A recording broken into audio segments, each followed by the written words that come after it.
Alô você, o nosso vídeo já vai começar.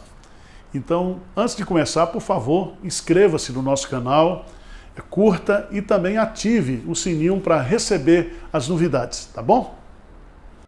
Por favor, abra uma santa palavra de Deus em Lucas capítulo 16, a partir do versículo 19. Parábola contada por Jesus. E diz assim: ora, havia certo homem rico que se vestia de púrpura e de linho finíssimo, e que todos os dias se regalava esplendidamente.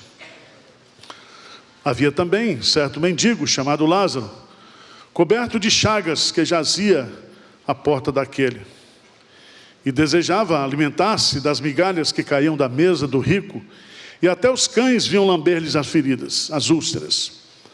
Aconteceu morrer o mendigo e ser levado pelos anjos para o seio de Abraão. Morreu também o rico e foi sepultado. No inferno, estando em tormentos, levantou os olhos e viu ao longe Abraão e Lázaro no seu seio.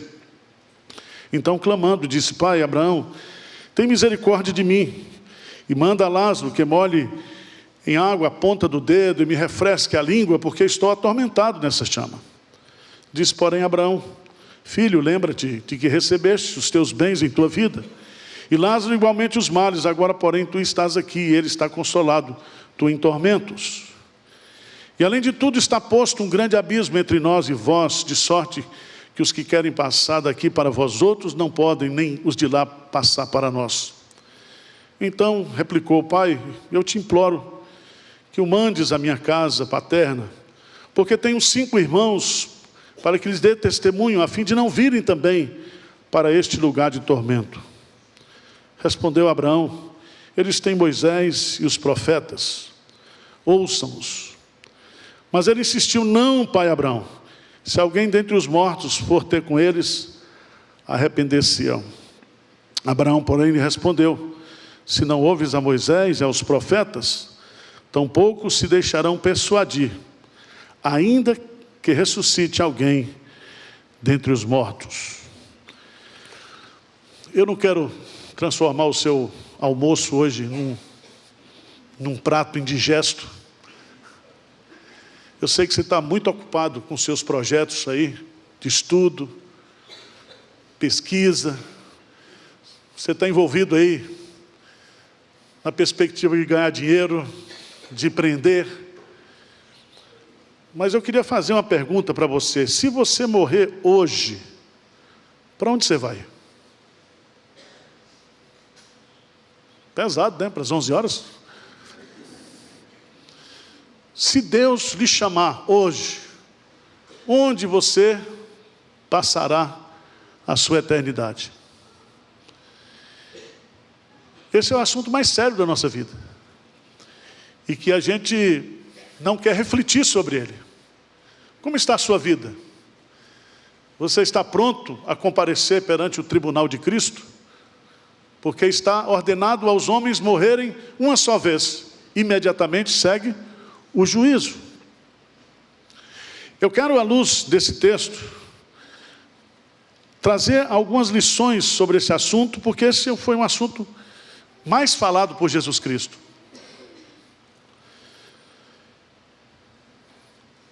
Algumas lições, eu quero tirar 3 lições principais e depois trabalhar o conceito de tormento. A primeira lição que nós aprendemos nessa parábola, que Jesus está querendo nos ensinar, é que todos nós vamos morrer. Se você não sabia disso, não há nada tão certo quanto os impostos e a morte. A morte. Todos nós aqui nascemos, estamos vivos, e em algum momento nós seremos chamados por Deus. E é importante você observar que nesse texto morre o rico e morre o pobre.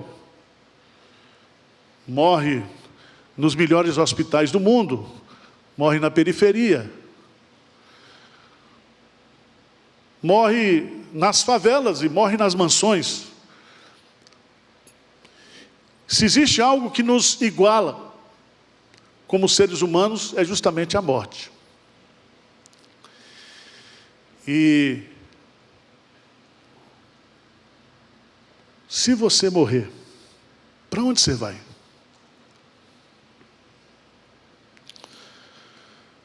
A morte é um acontecimento para todos. Ela é uma consequência do pecado. Quando Deus fez o pacto com o homem, diz: se dela comeres, certamente morrerás. Não é possivelmente, certamente morrerás. Então, eu quero lhe dar essa grande notícia hoje. Você vai morrer. É igual remédio, tem data de validade. E ninguém morre de véspera. Você vai morrer no dia determinado por Deus.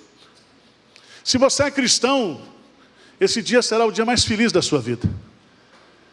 Preciosa é aos olhos do Senhor a morte dos seus santos. Os puritanos diziam: o dia mais importante do cristão não é o dia do seu nascimento, é o dia da sua morte, porque ele vai desfrutar plenamente de tudo aquilo que Cristo conquistou na cruz.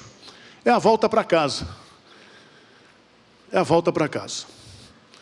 Segunda lição que esse texto nos ensina é que todos os homens morrem, mas também que todas as pessoas continuam vivendo após a sua morte física.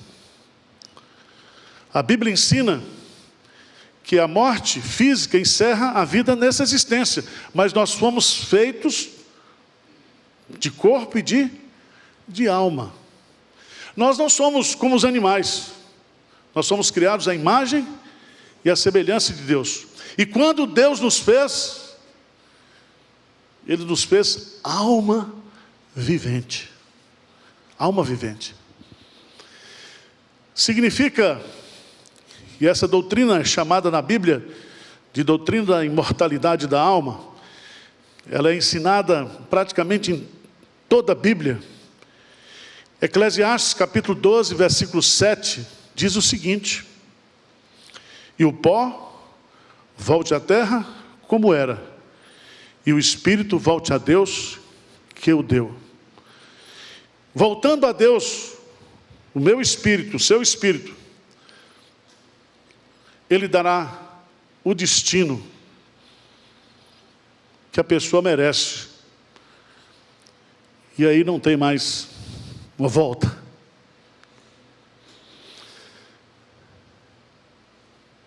O espírito é a nossa personalidade, é o nosso ser. E nós continuamos existindo. Os nossos pensamentos, a nossa personalidade não é uma reação química. Pelo contrário, nós somos seres criados à imagem e à semelhança de Deus, com personalidade, com pessoalidade, com capacidade relacional. Nenhum ser humano, nenhum ser criado por Deus tem a capacidade de se relacionar por amor, ou com amor, com outro ser. Ainda que você ache que seu cachorro lhe ama, é mentira. Ele faz aquela festa por instinto, mas não é porque te ama, não.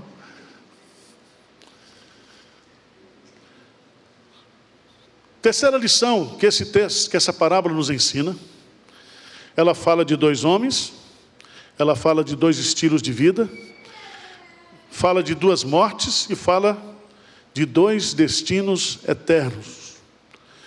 Toda pessoa morre, toda pessoa continua vivendo após a sua morte física, toda pessoa só tem duas opções eternas: o céu ou o inferno, a presença de Deus, o seio de Abraão, ou lugar de tormento.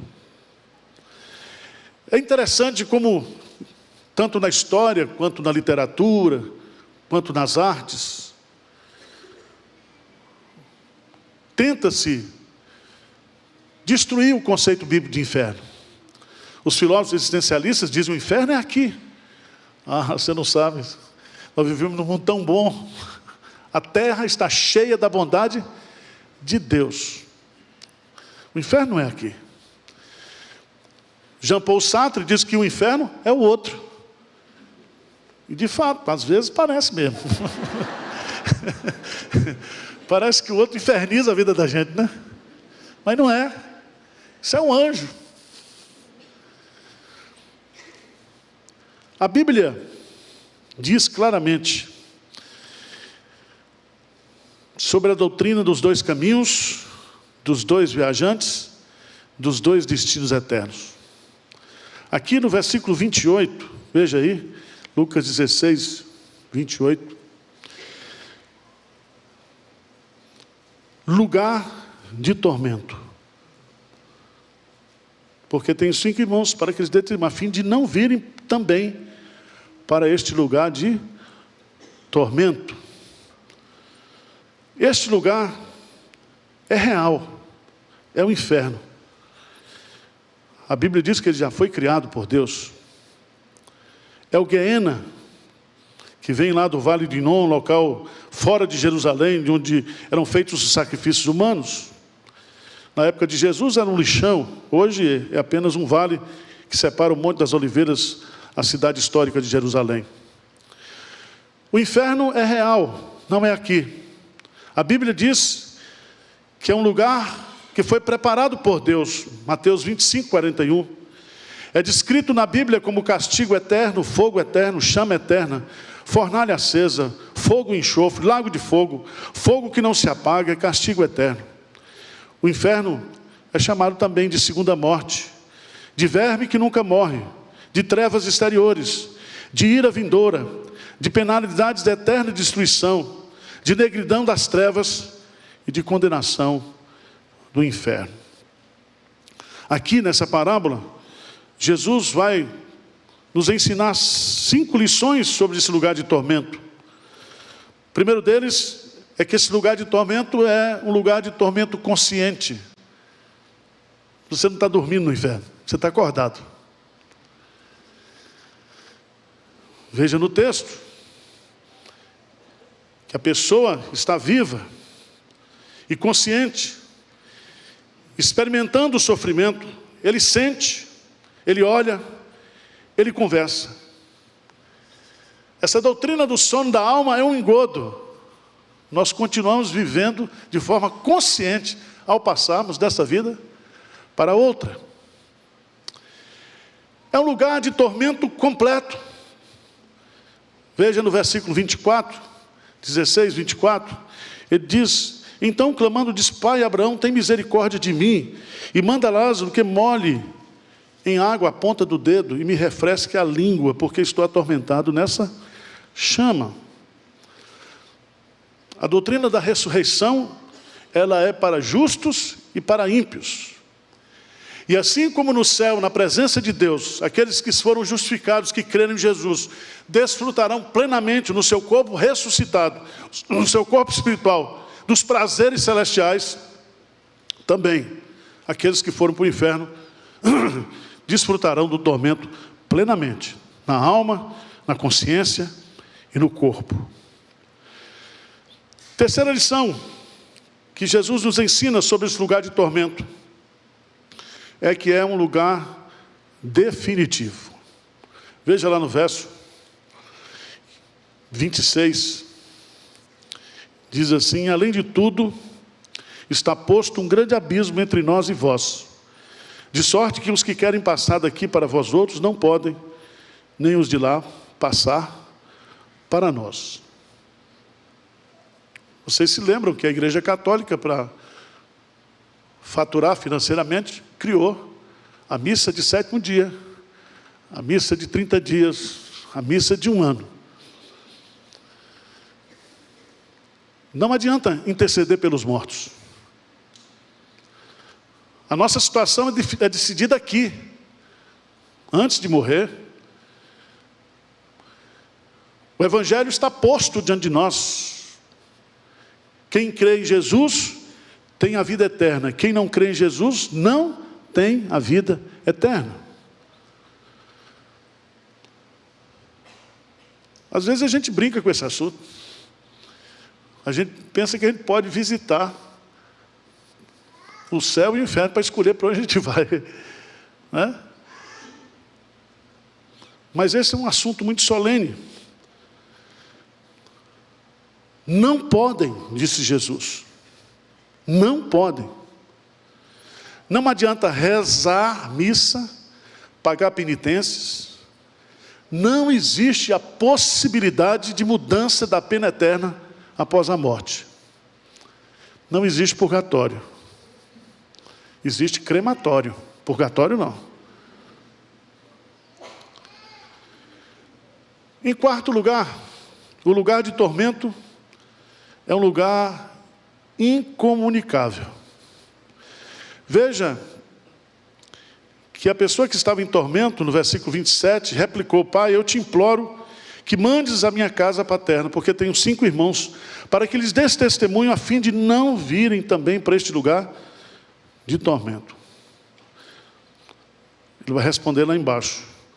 Abraão, porém, lhe respondeu: se não houve a Moisés e aos profetas, tampouco se deixarão persuadir, ainda que ressuscite alguém dentre os mortos.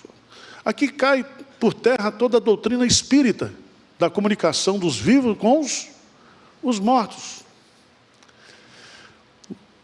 O único texto da Bíblia que narra essa possibilidade foi aquele texto de Saul com a pitonisa, mas aquele texto prova claramente que não foi Samuel que veio. Eu sei que há muita gente que perdeu entes queridos e que de vez em quando recebe um bilhete de um espírito demoníaco. Não adianta. Por isso que no contexto de Israel, o pecado da necromancia, o pecado da consulta aos mortos, o pecado era combatido com pena de morte. Porque é um engodo, é um engano.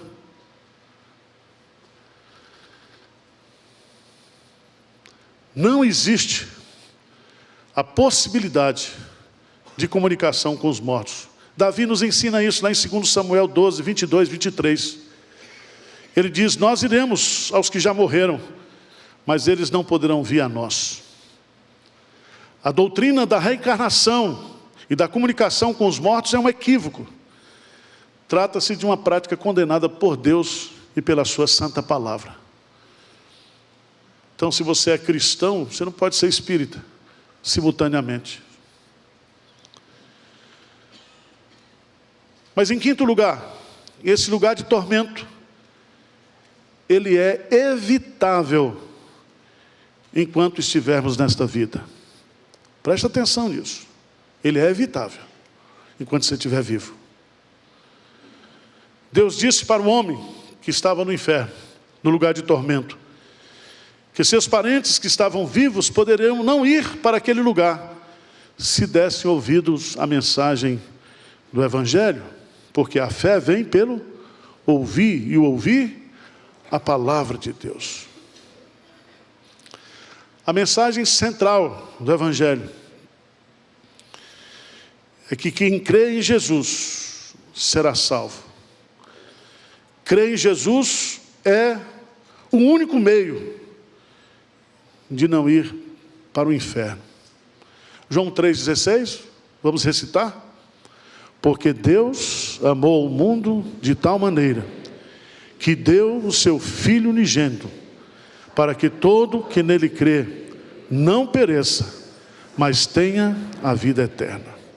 Então a única maneira de não perecer eternamente é crer em Jesus, é tê-lo como seu Senhor, o seu Salvador, e aí você irá para a presença de Deus. Jesus disse para aquele ladrão arrependido na cruz, que estava morrendo ao seu lado, ele clamou na hora da morte arrependido: lembra-te de mim quando entrares no teu reino. Ele disse: hoje mesmo estarás comigo no paraíso. Jesus é a porta do céu. Há um só Deus e um só mediador entre Deus e os homens, Jesus Cristo, o homem. Vocês entenderam? E eu pergunto, não estou desejando não, tá? Que até eu posso ir essa semana. Mas se você partir hoje para a eternidade, para onde você vai?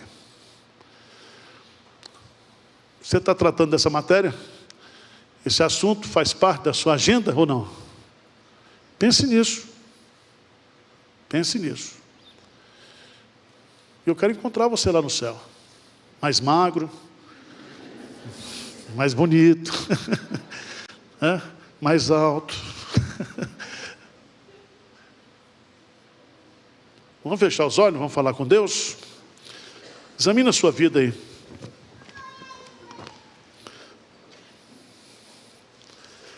Se você partir hoje, você vai estar com Cristo. Paulo diz que o desejo dele é estar com Cristo. Estar com Cristo é incomparavelmente melhor. Pai querido, olha para nós aqui, Senhor. O Senhor conhece a nossa vida, cada passo que damos, cada pensamento que temos. O Senhor é o único que sonda o nosso coração e sabe quem verdadeiramente nós somos. Nós queremos nesta manhã declarar a nossa fé em Ti, Senhor. Queremos confessar e dizer que Tu és o nosso único e suficiente Salvador e Senhor. Nós cremos na Tua palavra que diz que quem crê no Senhor tem a vida eterna. Pai, não permitas que ninguém que está aqui neste auditório, que está nos assistindo neste momento, parta para a eternidade sem uma experiência de conversão, de novo nascimento, Senhor. Tem misericórdia de nós. Tem misericórdia dos nossos parentes, dos nossos familiares, que não são convertidos ainda, que não são regenerados, que nós possamos ter pressa, urgência em falar de Jesus para eles, porque a vida futura é eterna. Eterna será o tormento, eterno será o gozo, a alegria. Ajuda-nos, Senhor. Tem compaixão de nós. Nós oramos em nome de Jesus. Amém.